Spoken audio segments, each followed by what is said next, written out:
બનાસકાંઠાના દિયોદર તાલુકાની મખાણુ પ્રાથમિક શાળામાં શિક્ષક તરીકે ફરજ બજાવતા ચંદુ ભગોરાએ આજ શાળાની વિદ્યાર્થીની ઉપર દુષ્કર્મ આચર્યું હોવાનો આરોપ લાગ્યો હતો અને શિક્ષક સામે દિયોદર પોલીસ મથકે દુષ્કર્મની ફરિયાદ નોંધાતા પોલીસે શિક્ષકની ધરપકડ કરીને તપાસ હાથ ધરી છે। તો બનાસકાંઠા જિલ્લાના પ્રાથમિક શિક્ષણ અધિકારીએ શિક્ષકને સસ્પેન્ડ કરીને શિક્ષકની ખાતાકીય તપાસ પણ હાથ ધરી છે।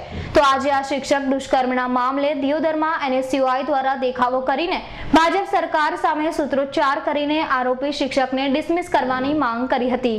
તો સાથે સાથે જેમણે એવી પણ ચીમકી ઉચ્ચારી હતી કે રાજ્યમાં કાયદો અને વ્યવસ્થા ભાંગી પડી છે અને ગુજરાતમાં જંગલ રાજ થઈ ગયું છે।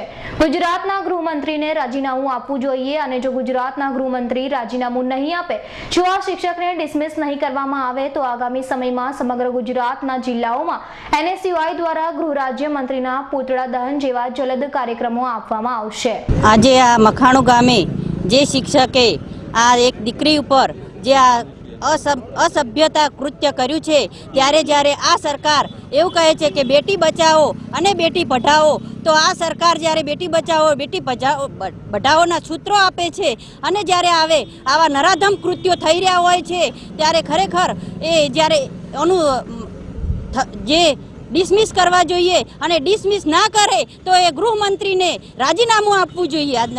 આજે દિયોદર તાલુકાના મખાણુ ગામની અંદર એક 13 વર્ષની બાળકી ઉપર એક શિક્ષક દ્વારા બલાત્કાર કરવામાં આવ્યો। એના વિરોધમાં આજે અમે પ્રોગ્રામ આપ્યો છે। એ શિક્ષક 13 વર્ષની બાળકી ઉપર બલાત્કાર કરે એના ઉપરથી સાબિત થાય છે કે ગુજરાતની અંદર કાયદો અને વ્યવસ્થા પડી ભાગી છે અને જંગલ રાજ થઈ ચૂક્યું છે।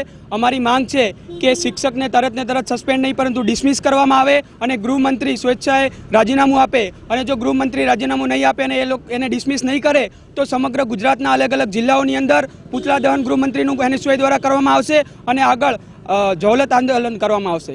વિજય કુમાર દેસાઈનો રિપોર્ટ, દિયોદર।